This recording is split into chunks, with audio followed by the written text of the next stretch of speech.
Você já ouviu falar no REAT? Bom, REAT é a sigla do Programa de Revitalização da Atividade de Exploração e Produção de Petróleo e Gás Natural em Áreas Terrestres. Originalmente lançado em 2017, o REAT é uma política nacional de fomento a essas atividades no Brasil. Importante, Arthur, destacar o objetivo do programa, que é revitalizar essas atividades, estimular o desenvolvimento local e regional e aumentar a competitividade da indústria de petróleo onshore nacional. O Maranhão é o segundo maior produtor de gás natural em terra, mas tem pouca oferta de gás natural pela exploração convencional da Bacia do Parnaíba. Uma das metas do REAT 2020 é viabilizar a produção de recursos em reservatórios de baixa permeabilidade e de forma sustentável, tendo como um dos pilares a viabilização da produção de gás onshore em grande escala, quer seja convencional ou não. Então voltamos aqui a falar com o nosso convidado, o professor Alain, engenheiro Fraga. Fraga, você participou ativamente no início, quando esse programa começou, chegou aí dos Estados Unidos, fazer cursos, ver a situação do famoso shale gas americano. O que você tem um pouco a dizer sobre realmente, isso? Arthur, realmente, nós tivemos junto exatamente com o Ministério, fazendo uma parceria aqui no estado do Maranhão, né, para que nós no Brasil avançássemos nessa tecnologia de exploração não convencional do gás. E a tecnologia é o fraqueamento hidráulico, né?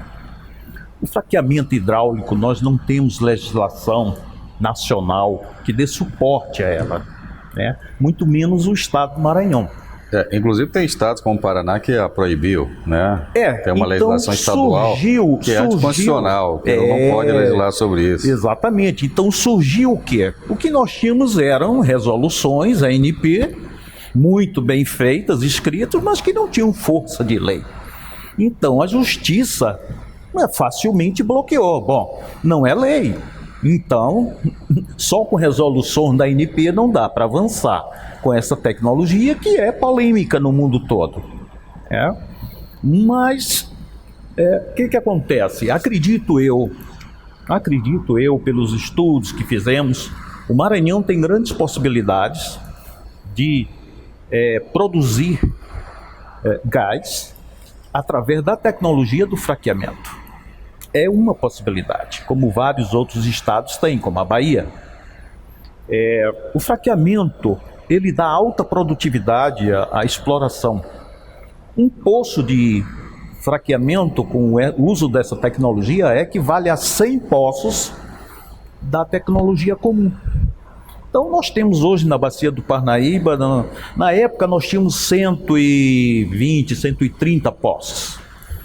Se tivéssemos com fraqueamento hidráulico, equivaleria à produção desses 100 poços, que aliás os 100 poços não produzem, muitos são improdutivos.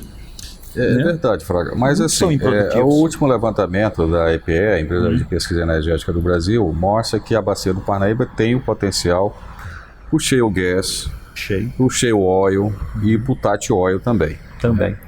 E nós estamos parados por conta de uma legislação ambiental que realmente faça com que isso avance. A Argentina já faz isso com muito sucesso lá em Vaca Muerta, né? Colômbia já faz. Argentina. O que está faltando para a gente avançar em relação a isso? Acredito eu que o entrave hoje seja de forma ambiental. O entrave, né?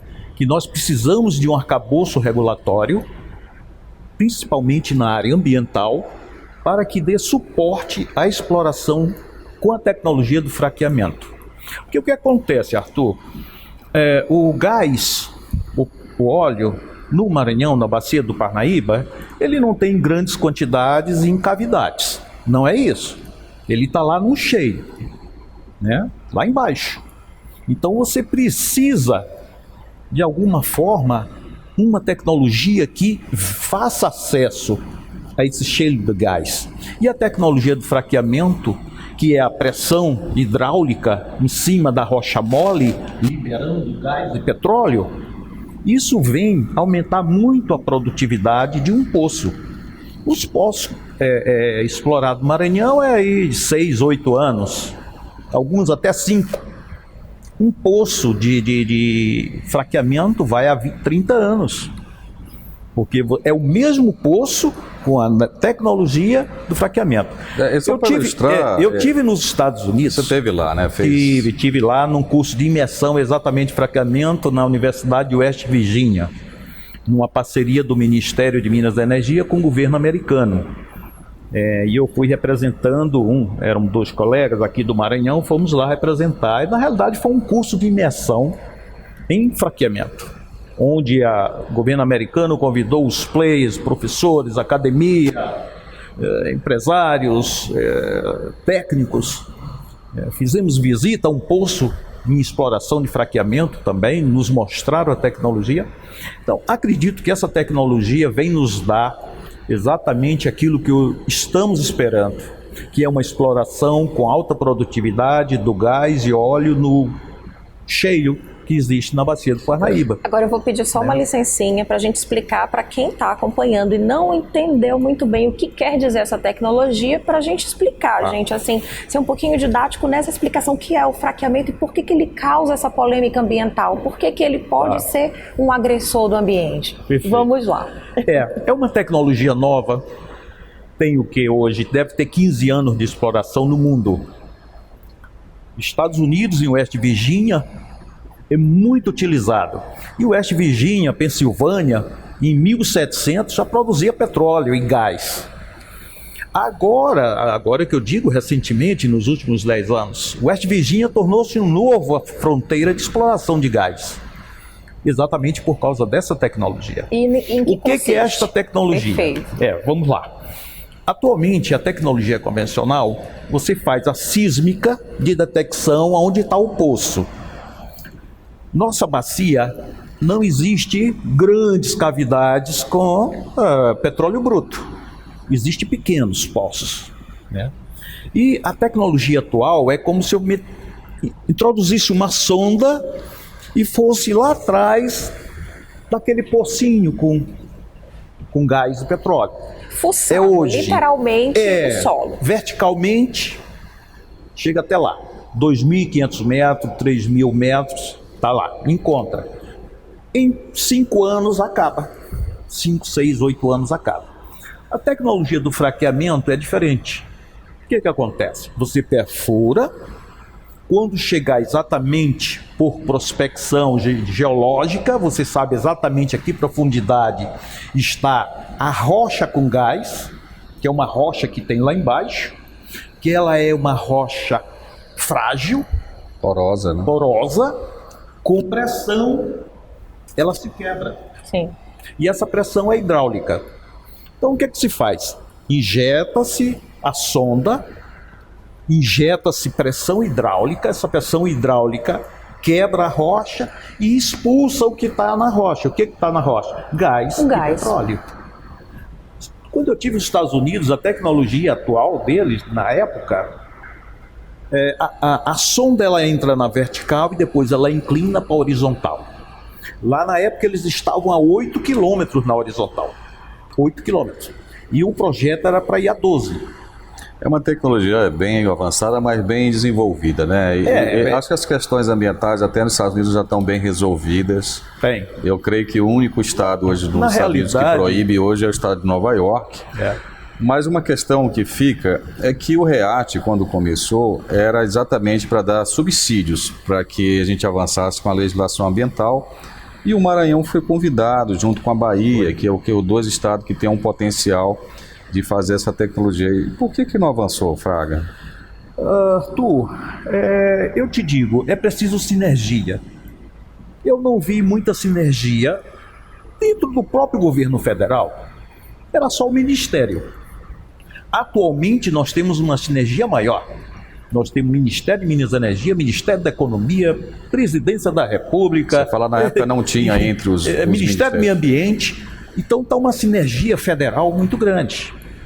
Contanto que o REACT 2020 tem feito reuniões, tem andado no ano de 2020, modernizaram, inclusive saíram da sua caixinha, como essa semana mesmo, fizeram um convite a vários alunos da área de petróleo para pensar diferente, um modelo de negócio diferente para a exploração do gás e petróleo onshore. Então, tivemos uma aluna lá do Espírito Santo, tirou em primeiro lugar na tese, né, do trabalho dela. Foram 3 trabalhos coroados, eu assisti isso a semana passada. Então, o que eu acho que está faltando realmente é uma sinergia para que essa tecnologia avance e realmente a gente domine. Mas uma pergunta que eu faço aqui para o Alan, né, que dirige um trabalho brilhante sobre petróleo e biocombustível na universidade. Na Bahia há um comprometimento, uma participação bastante forte da academia junto ao REAT lá. Será que se a gente conseguisse aqui uma sinergia, essa sinergia que o Fraga fala, da universidade com o governo, a gente poderia avançar nisso? Já que potencialmente é o Estado que seria talvez o maior beneficiário por essa tecnologia? Tem 2 coisas que eu queria falar, mesmo porque, respondendo e complementando o que o Fraga falou muito bem, o que é a tecnologia de fracking, né, que chama? Isso é não convencional. O Brasil só é permitido você explorar verticalmente, você só explora assim. É proibido você fazer qualquer furo horizontal. E a melhor metáfora que existe é de uma esponja. Você fura uma esponja assim, você fura uma esponja assim. Na hora que você fura a esponja, vai quebrando tudo, a água é mais pesada e sai.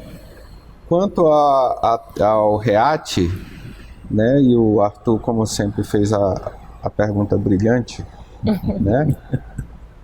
É porque eu mesmo talvez deva, eu estava hoje numa reunião com a MME, mas por outra razão, sobre aqui a Bacia Pará-Maranhão. Eu queria, inclusive, que o senhor fizesse um debate sobre isso aqui, que é importante. O que a indústria se descuidou?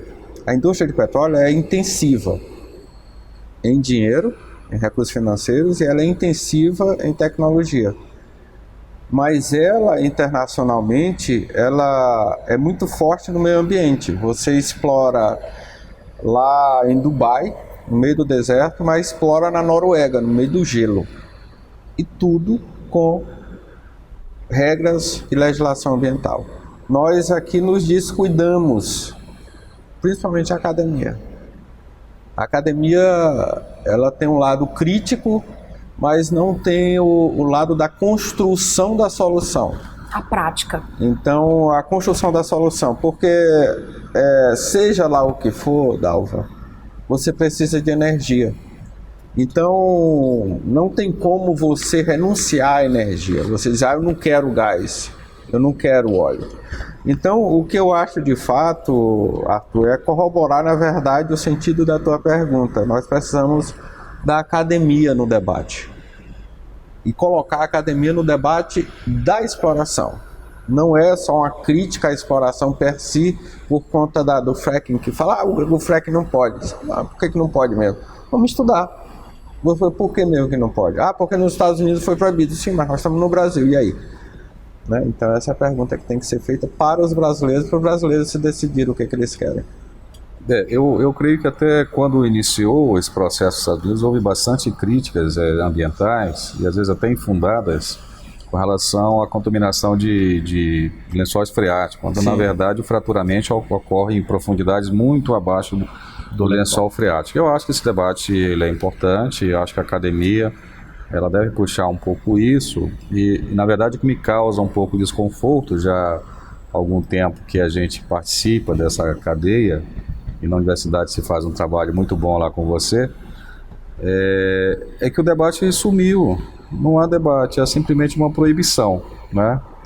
Então, quem sabe a gente vai avançar em algumas coisas, e aí no próximo bloco a gente vai falar de outra coisa que ainda é incipiente, talvez um pouco polêmica, que é a importação através do GNL, né? É verdade. O que eu acho interessante, importante, como falou aqui o professor, é que se avalie as condições que nós temos. Não é igual a da Colômbia, não é igual a da Argentina.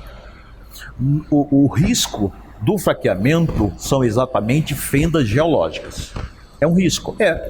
Nós temos fendas geológicas na bacia do Maranhão? Não sei. A geologia vai nos dizer isso.